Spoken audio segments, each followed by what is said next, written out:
అందరికీ నమస్కారం. మన హిందూ ధర్మంలో ఏకాదశి తిథికి ఉన్న ప్రాముఖ్యత అంతా ఇంతా కాదు. అందులోనూ చైత్రమాసం కృష్ణపక్షంలో వచ్చే పాపమోచని ఏకాదశి చాలా ప్రత్యేకమైనది.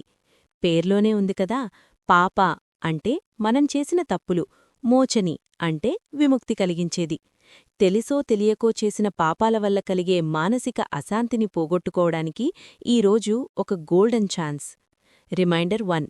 ఈ వీడియోలోకి వెళ్లే ముందు ఇలాంటి మరిన్ని ఆధ్యాత్మిక విషయాల కోసం మన ఛానల్ని ఇప్పుడే సబ్స్క్రైబ్ చేసుకోండి. ఈ సమాచారం మీకు నచ్చితే ఓ లైక్ కొట్టండి.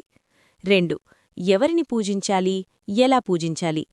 ఈరోజు మనం పూజించాల్సింది సాక్షాత్తు ఆ శ్రీమహావిష్ణువును. పూజా విధానం: బ్రహ్మముహూర్తం. తెల్లవారుజామునే నిద్రలేచి స్నానాది కార్యక్రమాలు ముగించుకోవాలి. సంకల్పం: నేను నా పాపాల విముక్తి కోసం ఈ పాపమోచని ఏకాదశి వ్రతం చేస్తున్నాను అని మనసిలో సంకల్పం చెప్పుకోవాలి. అలంకరణ: విష్ణుమూర్తి ఫోటో లేదా విగ్రహానికి పసుపురంగు వస్త్రాలు, తులసీదళాలు, పసుపురంగు పుష్పాలతో పూజ చెయ్యాలి. నైవేద్యం: పండ్లు, పాయసం లేదా ఏదైనా సాత్విక ఆహారాన్ని నివేదించాలి. 3. నిజంగా జరిగిన ఉదాహరణ: మేధావి ముని కథ. ఈ ఏకాదశి గొప్పతనాన్ని చాటిచెప్పే ఒక అద్భుతమైన కథ పురాణాల్లో ఉంది. ఇది కేవలం కథ కాదు, మనిషి తన ఇంద్రియాలను అదుపులో పెట్టుకోకపోతే ఏం జరుగుతుందో చెప్పే గుణపాఠం. కథ: పూర్వం చైత్రరథం అనే వనంలో మేధావి అనే యువముని కఠిన తపస్సు చేస్తూ ఉండేవాడు. ఆయన తపస్సు చూసి దేవేంద్రుడు భయపడి ఆయన తపస్సును భంగం చెయ్యడానికి మంజుఘోష అనే అప్సరసును పంపుటాడు. మంజుఘోష తన అందచందాలతో, పాటలతో మేధావిమునిని ఆకర్షిస్తుంది. వ్యామోహంలో పడిన మేధావిముని తన తపస్సును మరిచి ఆమెతో ఏళ్ల తరబడి గడుపుతాడు. దాదాపు 57 ఏళ్లు గడిచాక మంజుఘోష తాను తిరిగి వెళ్ళిపోతానని చెబుతుంది. అప్పుడు మేధావిమునికి జ్ఞానోదయమవుతుంది. తన తపస్సు శక్తినంతా కోల్పోయానని, ఒక అప్సరసమాయలో పడి పతనమయ్యానని గ్రహించి ఆగ్రహంతో ఆమెను పిశాచివి కమ్మని శపిస్తాడు. తరువాత బాధపడుతున్న ఆమెను చూసి శాపవిముక్తి కోసం మార్గం చెబుతాడు. తన తండ్రి అయిన చవన మహర్షిని అడగ్గా ఆయన పాపమోచని ఏకాదశి వ్రతాన్ని ఆచరించమని చెబుతారు. మేధావిముని మరియు మంజుఘోష ఇద్దరూ భక్తితో ఈ వ్రతం ఆచరించి తిరిగి తమ పూర్వ వైభవాన్ని, పవిత్రతను పొందుతారు. చూశారు కదా, ఎంతటి వారికైనా తప్పులు సహజం, కాని వాటిని దిద్దుకోవడమే ముఖ్యం.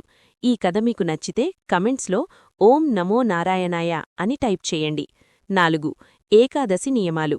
మీరు కోరినట్లుగా ఈ వ్రత నియమాలను ఒక పట్టిక రూపంలో ఇక్కడ ఇస్తున్నాను.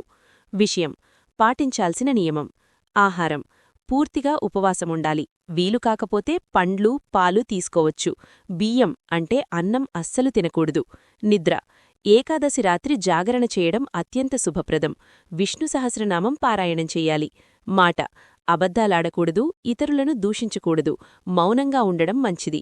దానం: శక్తి కొలది పేదలకు అన్నదానం లేదా వస్త్రదానం చేయడం వల్ల రెట్టింపు ఫలితముంటుంది. ద్వాదశి: మరుసటి రోజు ద్వాదశి ఉదయాన్నే స్నానం చేసి విష్ణుపూజ తర్వాతే భోజనం చేసి ఉపవాసం విరమించాలి.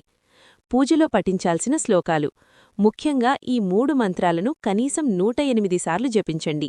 మహామంత్రం: హరే కృష్ణ కృష్ణ కృష్ణ హరే హరే, హరే రామ రామ రామ హరే హరే.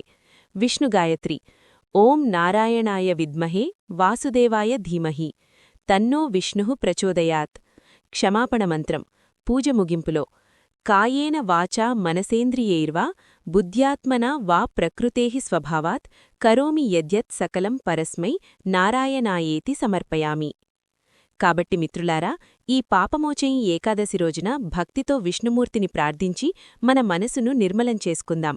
ఉపవాసమనేది కేవలం కడుపు మార్చుకోవడం కాదు, మన ఇంద్రియాలను దైవచింతనలో ఉంచడం. ఈ సమాచారాన్ని మీ ఫ్రెండ్స్ అండ్ ఫ్యామిలీ గ్రూప్స్లో షేర్ చేయండి. ఇలాంటి మరిన్ని వీడియోల కోసం బెల్ ఐకాన్ నొక్కడం మర్చిపోకండి. వచ్చే వీడియోలో మళ్ళీ కలుద్దాం. సెలవు.